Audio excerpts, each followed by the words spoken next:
اس کے بارے میں کہتے ہیں کہ وہ بال سے زیادہ باریک ہوگا اور تلوار کی دھار سے زیادہ تیز ہوگا، پل صراط۔ خیر یہ تو میرے علم میں نہیں ہے کہ کہاں سے یہ چیزیں لی گئی ہیں، لیکن ہمارے عام گفتگو میں آتا ہے۔ لیکن نقشہ ایک ہے، ایسا محسوس ہوتا ہے کہ قیامت کے دن پہلی تقسیم تو لگ جائے گی۔ جیسے آپ دیکھتے ہیں سٹون کرشرز جو ہوتے ہیں، پھر جب وہ ٹوٹے ہوئے آ رہے ہوتے ہیں تو اس میں پھر چھلنیاں لگی ہوتی ہیں۔ پہلے اس سائز کی چھلنی نکل جائے گا پتھر، پھر اس سائز کا، پھر اس سائز کا۔ تو پہلی چھلنی تو لگے گی کافر مسلم، کافر جاؤ سیدھے جہنم کے اندر، تمہارا حساب کتاب بھی کوئی نہیں ہے۔ حساب کتاب کا ہے، اللہ ہی کو نہیں مانا، آخرت کو نہیں مانا، رسالت کو نہیں مانا، کس بات کا حساب؟ تمہارے کسی نیکی کے عمل کی کوئی وزن ہے ہی نہیں۔ اب بچیں گے مسلمان۔ مسلمانوں میں منافق بھی ہیں اور صادق الایمان بھی ہیں۔ اب ان میں چھلنی لگے گی۔ وہ چھلنی کچھ ایسی ہوگی کہ جہنم کے اوپر ایک پل ہوگا اور اس میں گھپ اندھیرا ہوگا، گھپ اندھیرا۔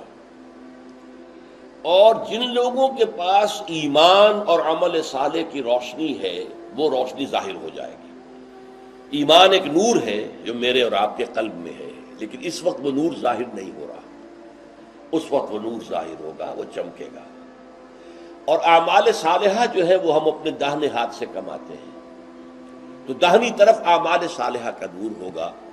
تو جو اہل ایمان ہوں گے وہ اس نور کی روشنی میں راستہ دیکھتے ہوئے کہیں ٹھوکر نہیں کھائیں گے، وہ سیدھے اس پل کو عبور کر کے اور دوسری طرف جنت ہوگی، وہ جنت میں داخل ہو جائے۔ اور جو ہوں گے منافق، ان کے پاس نہ نور ایمان ہے نہ نور اعمال صالحہ ہے، تو وہ ٹھوکریں کھائیں گے اور نیچے جہنم میں گر جائیں گے۔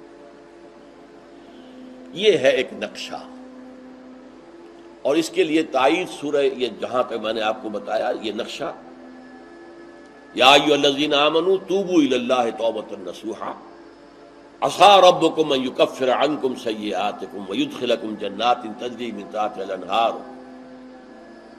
یوم لا یخزی اللہ النبی والذین آمنوا معہ نورہم یسعی بین ایدیہم وبایمانہم۔ ان کا نور دوڑتا ہوا ہوگا ان کے سامنے اور ان کے دائیں طرف۔ آپ کے اندر اگر نور ایمان ہے، وہ نور ایمان قیامت کے دن ظاہر ہو جائے گا۔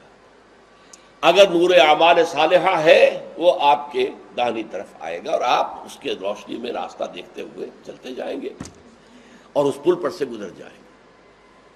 اب اس میں حضور نے فرمایا، اور سورہ تغابن کی آیت میں بھی واضح ہوا، کسی کو نور ہلکا ملے گا، کسی کو زیادہ۔ جن کا ایمان ابو بکر جیسا ایمان تھا ان کا نور کتنا ہوگا ہم تصور نہیں کر سکتے۔ ایک عام صحابی کا ایمان کتنا ہوگا ہم اس کا بھی تصور نہیں کر سکتے۔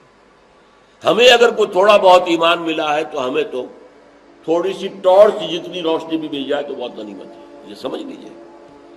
گھپ اندھیرے میں ٹارچ بھی کتنی بڑی نعمت ہے، کتنی بڑی نعمت ہے۔ کم سے کم آپ دیکھ رہے ہیں کہیں سانپ تو نہیں بیٹھا ہوا، میرا پاؤں کسی سانپ کے اوپر تو نہیں پڑ جائے گا۔ وہ ٹارچ بھی بہت بڑی ہے۔ حضور نے فرمایا کہ کچھ لوگوں کو تو ایسا ایمان ملے گا جس کی روشنی صرف ان کے قدموں کے سامنے ہوگی، بس اتنی روشنی ملے گی۔ لیکن میں نے کہا یہ روشنی کتنی غنیمت ہوگی۔ قدموں کے آگے روشنی ہو تو تباہی سے بچ جائیں گے، ٹھوکر نہیں کھائیں گے، کہیں کوئی سانپ کوئی اور اس چیز کوئی موذی شے جو ہے اس سے بچ کر جائیں گے۔ اور آپ نے فرمایا کسی کو اتنا نور ملے گا جس کی روشنی مدینے سے صنعاء تک پہنچے گی۔ صنعاء یمن کا صدر مقام، کم و بیش میں سمجھتا ہوں 1000 نہیں تو 700-800 میل کا فاصلہ، وہاں تک لوگ پہنچے۔ ابو بکر کا نور کتنا ہوگا، محمد کا نور کتنا ہوگا صلی اللہ علیہ وسلم، کوئی تصور ہم کر سکتے ہیں؟ لیکن بہرحال جیسا کہ میں نے عرض کیا، جس کو وہ ٹارچ بھی مل گئی، اپنے قدموں کے آگے ہوتی ہے نا ٹارچ کو، جب آپ لے کر چلتے ہیں کسی اندھیرے میں تو اپنے قدموں کے سامنے مارتے ہیں، تو وہ بھی بہت بڑی نعمت ہوگی۔ اللہم ربنا اجعلنا منہم، اللہ تعالی ہمیں وہ نور ایمان اور نور اعمال صالحہ عطا فرمائے۔